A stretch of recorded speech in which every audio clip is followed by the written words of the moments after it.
देखिए, संजय कुमार का केस बिल्कुल जायज है। जायज केस ये है कि पहले उनकी बहाली शिक्षा मित्र में हुई थी और शिक्षा मित्र में बहाली उनकी 2005 में हुई थी और शिक्षा नियमावली जो आई है वो 2006 में आई है। जब नियमावली आ गई उसके बाद फिर दूसरी नियमावली आ गई, वो 2012 में आई और 12 में आई तो शिक्षकों का 3 ग्रेड कर दिया गया। पहला किया गया पंचायत शिक्षक, जिसको बेसिक ग्रेड कहा गया। उनका काम था क्लास 1 से क्लास 5 वाले को पढ़ाना। फिर किया गया प्रखंड शिक्षक दूसरे ग्रेड में, वो क्लास 6 से क्लास 8 तक पढ़ाएंगे। और उसके बाद कहा गया प्रधानाध्यापक उसमें डाला गया प्रखंड शिक्षक के बाद, तो प्रधानाध्यापक का एक अलग ग्रेड बना दिया गया, 3 ग्रेड किया गया था उसमें। इसमें यह कहा गया कि उस नियमावली 2006 में, फिर बाद में जो 2012 आया, 2012 के 15/4 2012 के नियम जो रूल 15 और 4 मैंने क ख ग छ वाला जो है वो, उसके 4 में कहा गया कि जिस शिक्षक को 12 वर्ष नौकरी का हो जाएगा और सेवा संतोषजनक रहेगा, वैसे शिक्षकों को ग्रेजुएट वाले पे स्केल में पदोन्नति दी जाएगी। यह नहीं कि उनको पदोन्नति को प्रमोशन दूसरा कोई जगह दे दिया जाएगा, वो रहेंगे उसी जगह पर, लेकिन उनको जो पे स्केल का ग्रेड है वो ग्रेजुएशन कर लिए हैं इस बीच में, तो उनको ग्रेजुएट का पे स्केल मिल जाएगा 12 साल के बाद, अगर उनकी सेवा संतोषजनक रही है तो। ठीक है। यह भी कहा गया जो प्रमोशन होगा शिक्षकों का, उसमें 50% प्रमोशन का जो सीट होगा वो इन्हीं लोगों से भरेंगे जो जिनका 12 साल हो गया, 15 साल में वो 50 साल में 50% दूसरे जो अपना एग्जामिनेशन दे के आएंगे उनका होगा। ये सरकार के नियमावली, सरकार ने ही नियम बनाया है, विधानसभा से पास है। इसके बाद भी इनका प्रमोशन नहीं हो रहा था, तो ये लोग चले गए डिस्ट्रिक्ट अपीलेट अथॉरिटी में, और डिस्ट्रिक्ट अपीलेट अथॉरिटी में गए तो वहां जाने के बाद ये लोग केस जीत गए। डिस्ट्रिक्ट अपीलेट अथॉरिटी ने कहा कि जब ऑलरेडी नियमावली सरकार का ही है तो सरकार अपने नियम का पालन करे, उनको प्रमोशन दे, इसमें कहाँ कोई दुविधा है। इनको लेकर के हम जो है सो इनको रोकें। डिस्ट्रिक्ट अपीलेट अथॉरिटी ने उनके फेवर में निर्णय दे दिया। सरकार, आजकल सरकार में 2 ढंग के लोग हो गए हैं, बेमतलब कभी कोई कैसे अपने भी लड़ते रहते हैं, या तो किसी हमारे से वकील के प्रभाव में लड़ते हैं, जैसे वकीलों का भी खाना खर्च चलता रहे। जब खुद नियमावली हम ही बनाए हैं, हमारे नियम पर कोई केस करेगा, हमारा नियम से पालन नहीं हो रहा है, अब सरकार के नियम को पालन करा के सरकारें पर केस। तो उसमें क्या हुआ कि डिस्ट्रिक्ट अपीलेट अथॉरिटी के विरुद्ध में सरकार चली गई अपीलेट में, जो एजुकेशन ट्रिब्यूनल है वहां चली गई। एजुकेशन ट्रिब्यूनल में कुछ दिन केस चला, उसके बाद सरकार ने खुद वहां एक सबमिशन दिया कि हम इस बात को करने जा रहे हैं, हम जितना फेज वाइज हम सबका लिस्ट बना रहे हैं और सबको प्रमोशन हम देने जा रहे हैं, यानी कि प्रोन्नति हम देने जा रहे हैं। इस केस को विड्रॉ इनफ्रुक्चुअस हो गया, ऑलरेडी हम मान चुके हैं इस बात को, तो जब मान ही चुके हैं तो फिर खत्म हो गया केस। यानी कि गलती जो है वो सरकार ने मान ली। हाँ, सरकार ने कहा कि इसको हम ऑलरेडी करने जा रहे हैं, इसलिए इस केस को यहाँ खत्म किया जाए, और इनकी बात को मानते हुए ट्राइब्यूनल ने 19 मार्च 2021 को केस खत्म कर दिया। इसके बाद भी सरकार केवल वहां बोल केस खत्म करवा दी, फिर चुपचाप बैठ गई। उसी पर संजय कुमार ने केस किया कि भाई आपने खुद कहा है, ट्राइब्यूनल में जाके आपने स्टेटमेंट दिया है, अब आप एक नई बात कह रहे हैं। इस बीच में एक तीसरी बात हो गई थी कि 19 मार्च को उन्होंने एक लेटर निकाल दिया जनरल इन्वेस्टिगेशन डिपार्टमेंट ने, 19 मार्च ने 11 अप्रैल 2019 को एक लेटर निकल गया और उसमें कहा गया कि अभी डिपार्टमेंटल कोई प्रोसीडिंग को रोक दिया जाए। किस कारण से? क्या सामान्य प्रशासन विभाग से एक लेटर निकल गया जिसमें कहा गया डिपार्टमेंटल किसी भी प्रमोशन को रोक दिया जाए।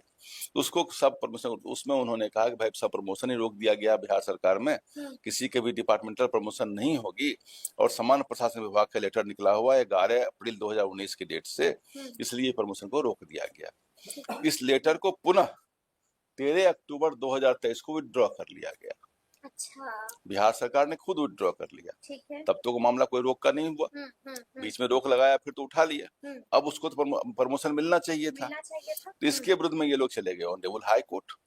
ऑनरेबल हाई कोर्ट ने 9 दिसंबर 2024 को इसको गंभीरता से सुना, और सुनने के बाद कहा कि ठीक है, अगर वो भी लेटर हम मान लेते हैं आपका कि बीच में समान प्रशासन ने उस पर रोक लगाई थी, तो विड्रॉ हो गया।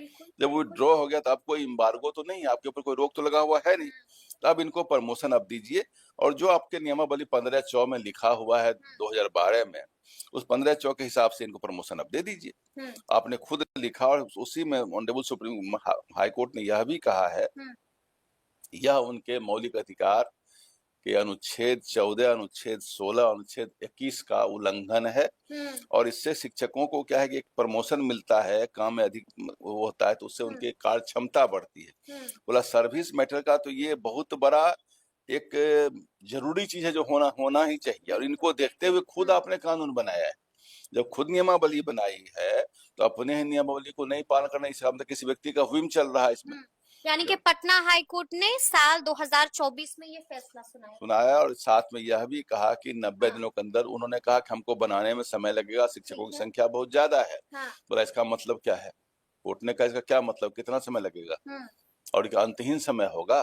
तो ऑनरेबल हाई कोर्ट ने कहा, जस्टिस विवेक चौधरी का बेंच था, उसमें उन्होंने कहा कि 90 दिनों के अंदर लिस्ट बना के सबको प्रमोशन अब दे दीजिए। 90 दिनों का वक्त दे दिया था, तो मतलब 9/12 2024 का है, तो दिसंबर से आप मान लीजिए तो इसको हो गया फरवरी 9 को पूरा हो गया, जनवरी फरवरी मार्च, मार्च 9 को पूरा हो गया। तो मार्च 9 को पूरा हो गया, तो अब तक इसको हो जाना चाहिए था, अब भी नहीं हुआ है। अब अखबार का एक न्यूज अब दिखा रहे हैं, सरकार एलपीएम जा रही, तो एलपीएम में कब जा रही है? क्या कंटेम्प्ट फाइल हुआ है इस केस में?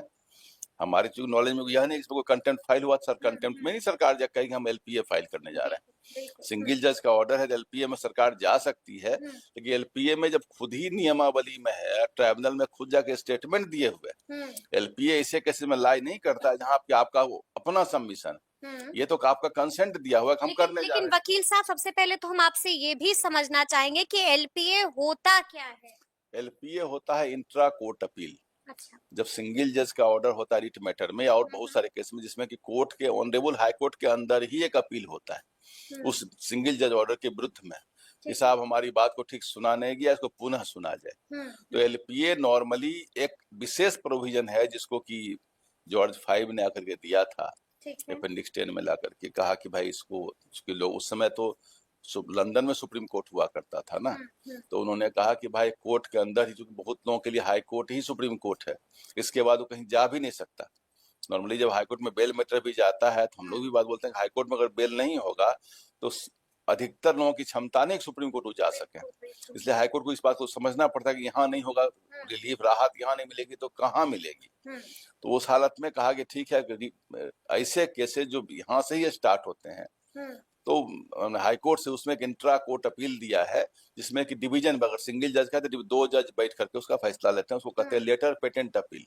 लेटर पेटेंट का मतलब अपील, वो लेटर पेटेंट मतलब होता है जो क्वीन क्राउन का लेटर निकलता था उसको लेटर पेटेंट कहते थे, इसलिए एलपीए नाम से ही जाना जाता है। लेटर पेटेंट का मतलब बहुत कुछ और भी होता था, लेकिन एलपीए का मतलब है इंट्रा कोर्ट अपील, मतलब कोर्ट के अंदर डिवीजन बेंच में सुनवाई होती है। तो सुनवाई में एक बात यह भी है कि एलपीए में वैसे मैटर जहां आप खुद कंसेंट दिए हैं, आपके सबमिशन पर केस ट्राइब्यूनल में खत्म हुआ है, ये मैटर भारी पड़ेगा, और एलपीए में अगर ढंग से इसको फाइट किया जाए तो हमें शिक्षकों की जीत होगी, इसमें खत्म हुआ। ये क्वीन क्राउन का लेटर निकलता था उसको लेटर पेटेंट कहते थे, इसलिए एलपीए नाम से ही जाना जाता है। लेटर पेटेंट का मतलब बहुत कुछ और भी होता था, लेकिन एलपीए का मतलब है इंट्रा कोर्ट अपील, मतलब कोर्ट के अंदर डिवीजन बेंच में सुनवाई होती है। तो सुनवाई में एक बात यह भी है कि एलपीए में वैसे मैटर जहां आप खुद कंसेंट दिए हैं, आपके सबमिशन पर केस ट्राइब्यूनल में खत्म हुआ है, ये मैटर भारी पड़ेगा, और एलपीए में अगर ढंग से इसको फाइट किया जाए तो हमें शिक्षकों की जीत होगी, इसमें शिक्षकों की इसमें जीत होगी, यानी कि सरकार की हार होगी, शिक्षा विभाग को बड़ा झटका लग सकता है। लेकिन हम आपसे यहाँ पर ये भी जानना चाहेंगे कि अगर सरकार एलपीए में जाती है तो आगे इस मसले पर क्या कुछ और हो सकता है, कहीं पर क्या पेच फंस भी सकता है? देखिए, पहली बात, शिक्षा विभाग झटका क्या, उन्हीं का कानून है, बिल्कुल। यह कानून तो बिहार सरकार ने ही बनाई है ना, और शिक्षा को झटका उन्हीं का नियमावली, हमको लगता है किसी बीच के किसी इंटरमीडिएट का फिल्म चल रहा है इसमें, अदरवाइज तो हो जाना चाहिए था ये, हो जाना चाहिए। तो अब बच गया एलपीए में। आपने कहा झोल क्या है, एलपीए नॉर्मली सुनवाई होती है 2 से 4 से 5 साल में सुनवाई होती है। एलपीए अगर फाइल हो जाएगी तो मामला स्टे, ऑटोमेटिक स्टे लिया जाता है, एलपीए में स्टे मिलने के बाद स्टे होना चाहिए। लेकिन नॉर्मली कहा गया है कि अगर एलपीए फाइल हो गया तो वो मैटर जो भी चल रहा है, लेकिन इसमें हमको यह नहीं पता है, या आपको पता होता बताइए कि इसमें कंटेम्प्ट फाइल हुआ है क्या? बिल्कुल, इसकी जानकारी नहीं हाँ, है। कंटेम्प्ट फाइल अगर हुई होगी तब ना एलपीए सरकार जाएगी, तो सरकार अपना बैठी भी रहेगी। और एलपीए फाइल कोई कंटेम्प्ट में जाएंगे तो सरकार एलपीए में जाती है, लेकिन एलपीए में जाने में भी इसमें जीत होने की संभावना छीन है, बिल्कुल छीन है। यानी कि सरकार की जीत नहीं होगी, शिक्षकों की जीत होगी इस केस में। शिक्षकों की जीत जी, जो होगी। वो well with in the rights हैं, हाँ, जब हाँ। तक वो नियम पड़ा हुआ है और नियम हाँ। बदलते हुए रेट्रोस्पेक्टिव नहीं हो सकता है। आपने खुद नियमावली बनाई है 15-14 में कि हम 12 साल में प्रमोशन हम देंगे, 50% प्रमोशन सीट भरेंगे, तो उसको लिस्ट बना के कर देना चाहिए। ये सरकार के लिए भी लड़ने लायक केस नहीं है। लेकिन वकील साहब हम आपसे यहाँ पर ये भी समझना चाहेंगे कि 90 दिनों का वक्त बीत चुका है, तो अब भी अगर आदेश कोर्ट का नहीं मान रही है सरकार, तो आगे आगे क्या हो सकता है? कंटेम्प्ट फाइल होता है ऐसे केस में। कंटेम्प्ट फाइल होता है, जी, यानी कि ये मुश्किल की बात हो सकती है सरकार कंटेम्प्ट की। फाइल होगा तो नॉर्मली कंटेम्प्ट में बुला के पूछा जाता है आप क्यों नहीं सरकार हाई कोर्ट की बात माने। और हम बता दें कि इस केस में मुख्यतः सुप्रीम कोर्ट से भी नहीं मिलने, एलपीए तो दूर की बात रही, एलपीए तो यहाँ है ही, वहां से भी नहीं आई, क्योंकि ऑलरेडी इनके नियमावली में लिखी हुई है। इन्होंने जाकर वहां सबमिशन दिया है ट्राइब्यूनल में कि हम करने जा रहे हैं इस काम को। बीच में इन्होंने उस लेटर, जीए लेटर के बारे में चर्चा किया कि उसके कारण रुके हुए थे, वो एम्बार्गो विड्रॉ हो गया है। तो जहां तक मेरी समझ है, मुझको ज्ञान है, जो मुझको अनुभव है, ये केस में शिक्षकों की जीत होगी। तो शिक्षकों के पास अब क्या रास्ता है? कंटेम्प्ट अगर फाइल किए होंगे तो फाइल करेंगे, एलपीए फाइल किए होंगे तो उनके घर यानी कि उन्हें सबसे पहले कंटेम्प्ट फाइल करना होगा। बिल्कुल बिल्कुल।